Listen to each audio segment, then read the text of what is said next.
Citizens of America, unite. We have nothing to lose but our plungers. This is This Week in Common Sense for the second week of December 2019. So the plunger, this trusty little thing that I have in my home because of the numbskulls in Congress, uh, is an apt symbol because it's about the fact that we have people trying to run our lives who don't do a very good job of it, and frankly, it's not a good thing for people to do. And I think about the plunger. It reminds me of the yellow vests in France. For more than a year, there have been continual protests. And the reason they call them the yellow vest protests is because they wear the yellow vest that they're required by some stupid regulation to keep in their car, so that they will have a yellow vest if their car breaks down, and it'll be protective against somebody not seeing them and running them over in a big truck or something. And safety's a good thing, but this particular regulation had become a joke in France. And so it symbolized these protests because it's the complete out of touch bureaucracy, big government dictating everything, knowing nothing. I take their yellow vest and raise them a plunger.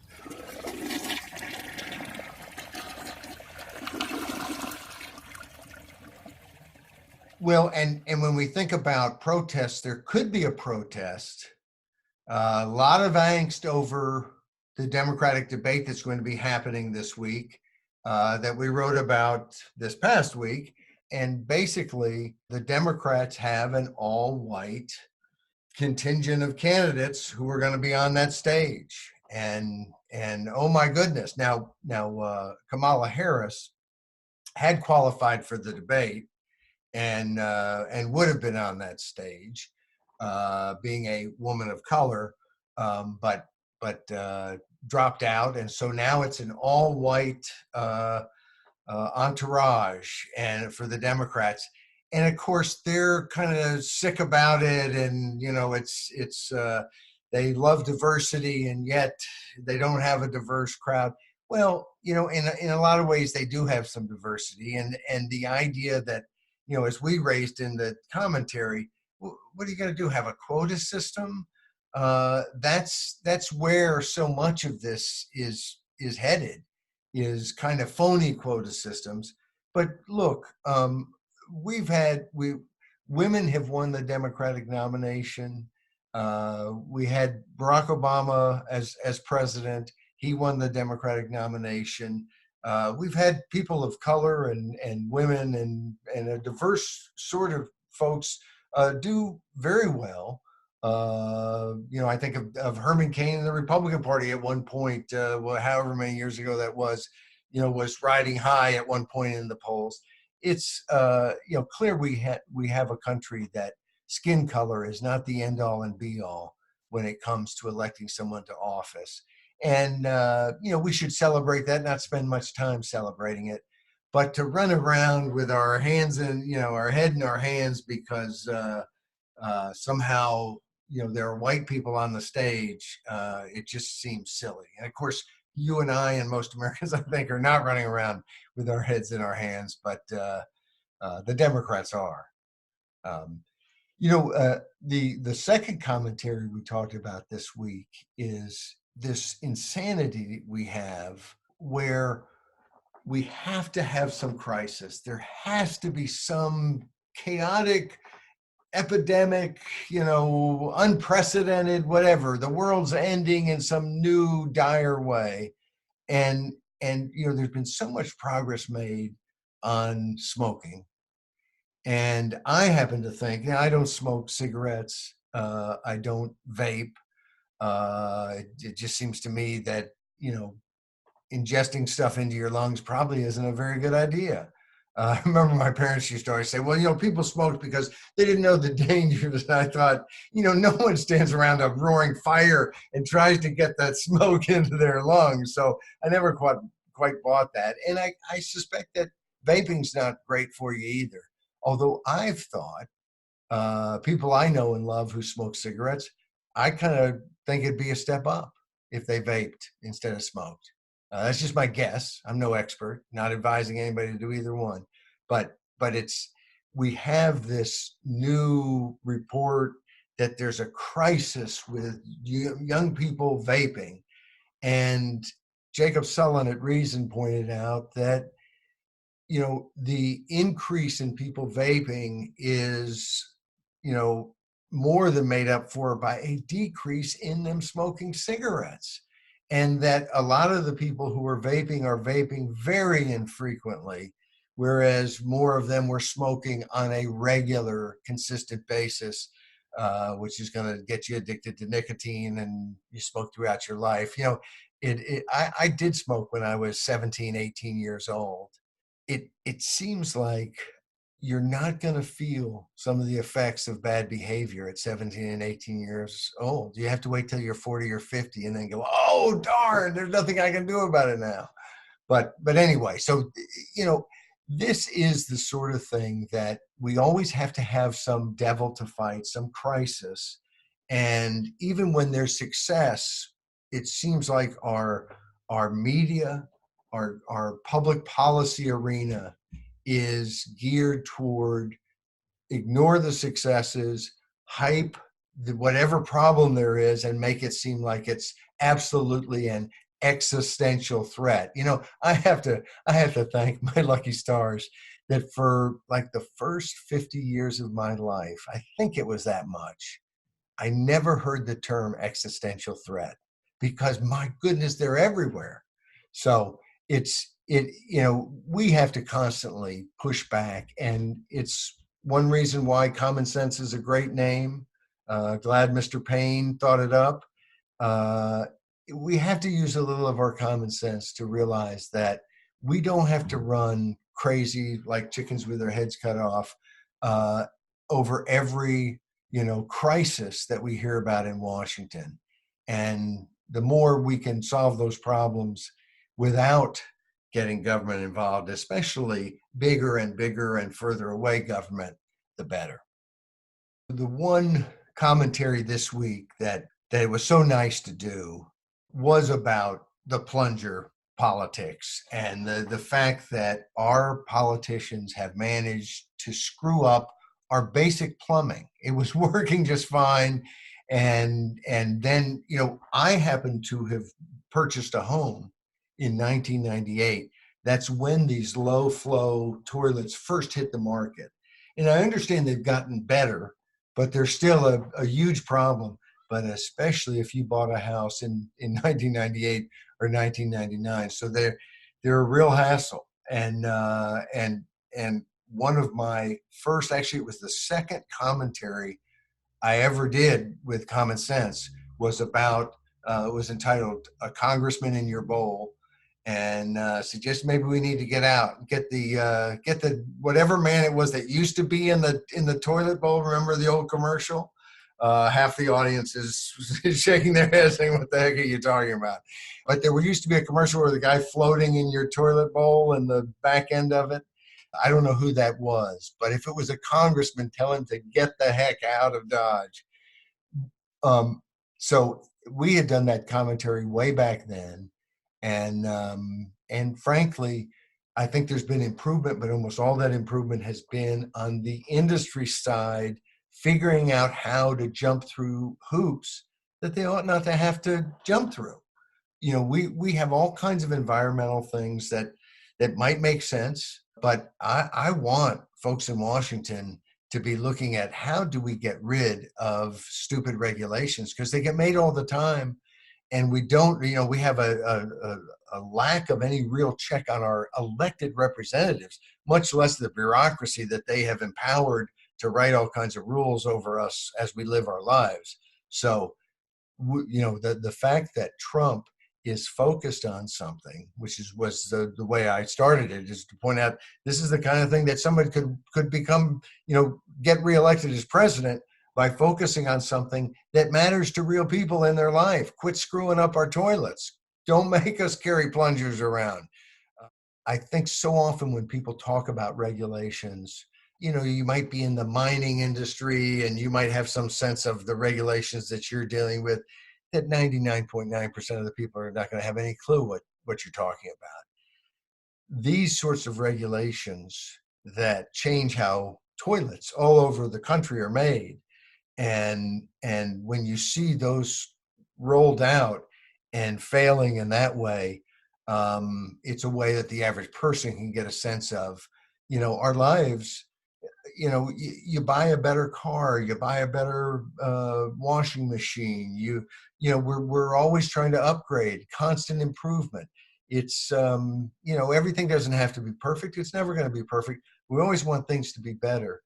And when we have government come in on something that works and write new rules so that it doesn't work anymore, that isn't government working. At least not very well. So this is look, I've got a symbol. We have enough anger in this country. Let's get to our plunger protest and flush these guys away. That's the way. Maybe that's the line is that this is the way to drain the swamp. Just flush it. Flush them away. Flush Washington. I can just see bumper stickers all over the country now. The thing I like best, I think, about doing Common Sense is that I get to talk about things that, crazy things that come up but that are important in life. Good plumbing, it sort of made the Roman Empire, it seems like to me, and it's a good thing to have. And so we get to talk about that, and then we get to segue the very next day into talking about Marxism and Marxist philosophy, this idea in socialism and in communism that the state is going to wither away. You're going to have this massive dictatorship of the proletariat.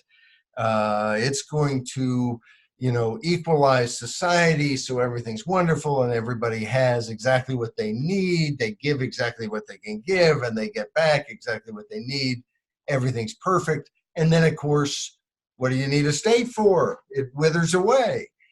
We've never gotten to that withering away part. Now we have, and we were talking about Maduro and Venezuela because that's the somebody had basically made the argument that again and again, and this was off of an editorial in the New York Post, which really really hit back at this stupid idea that somehow socialism has never been tried. It has been tried, it's failed. And you can make an argument that, well, if there was this thing changed about it, maybe then it would have succeeded. But to argue that somehow all the socialist attempts never got anywhere close to socialism seems to be silly. In the same way that I think we can argue that sometimes when the United States has a mercantilist or kind of a crony capitalist type position governmentally, policy-wise, that's not the free market, that's not capitalism. But I think it's silly to argue that somehow what the U.S. is doing or what other countries that tend to be more free market are doing, isn't capitalism. So any of the downsides we can just ignore. You have to address them, and the socialists have to address them. And I think it's very interesting that there's been no withering away of the state. And so at the very core of, somehow socialism will lead to a time in which government doesn't have to be all powerful. We haven't seen that. And of course, I think a socialist could hit back and say, hey, the government's getting more powerful in capitalist countries. Yeah, the government's getting more powerful all the time. And it's a hell of a problem, and one that we should be focused on, left, right, and in between. And speaking of then, just shifting right back to a local issue, but a local issue that I think speaks to the whole country, the whole world. we're kind of all in this together, and we all face the same sorts of things. It's always interesting. We discussed months ago when I went to the Global Forum in Taiwan, and there were people from all over the world. I think 39 countries, different countries had representatives there, and or not representatives, but people from those countries, and you start to talk about or hear some story, and it's like, that's the same thing they did where in my city, or that's the. So it's we are all in this together. But we went back to Washington State, and Mr. Tim Ayman, who passed Initiative 976. It limits car fees. It does some other things to limit taxes and to stop Sound Transit, the transit folks in Seattle and in Washington State from grabbing a lot of extra tax dollars and so on from people. And a measure that passed, even though it was like $4.5 million spent to defeat it against no paid advertising in favor of it. And so Ayman wins immediately. It's sued by counties and transportation agencies and all kinds of governments, and one transportation rider. So like all these governments, and then as a fig leaf, one real live human being who happens to ride on the transit. And of course the news, and what caught my attention was getting a email newsletter from Tim Ayman crowing about Pierce County, which is a county I'm very familiar with from my travels. I've been in Pierce County many times. I got to campaign with our friend Chris Novoselic in Pierce County on ranked choice voting and term limits and so on many years ago. And I like Pierce County. I like Tacoma in that area. Anyway, they voted 4-3, very close, to help in the lawsuit to defend Initiative 976. It won in 35 of the 39 counties. 4 counties, including King County, Seattle, voted against it.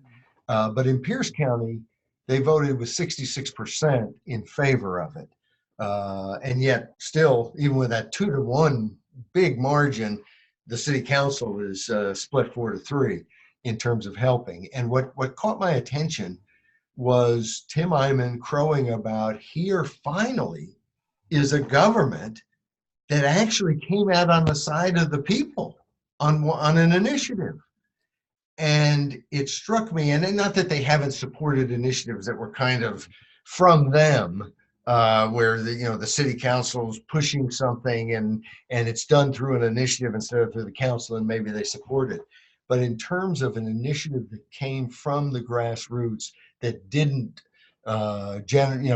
get created by the political establishment, to see a city council vote in favor of helping defend that in court instead of suing it, it's the first time I've ever seen it. And that's what he said. It's the first time he's ever seen it in Washington State. Well, I look at these things all over the country. I've never seen it. And not that I couldn't, I've made mistakes before, or, I certainly miss a lot that goes on. It's a big country. I've never heard of it.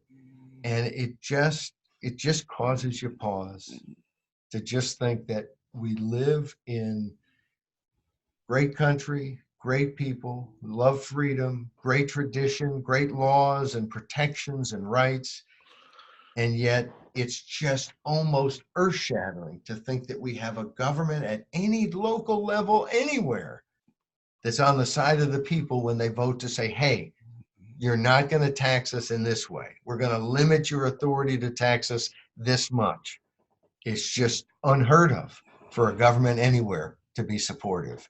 And so hats off to Pierce County, and hats off to Ayman and the voters of Washington State, who in a deep blue state have had an opportunity to speak out on taxes in a way that I think shows people, we're not blue and red people. We're people, and we want to decide more. I think if the people decided more directly, there'd be less blue-red partisan divide.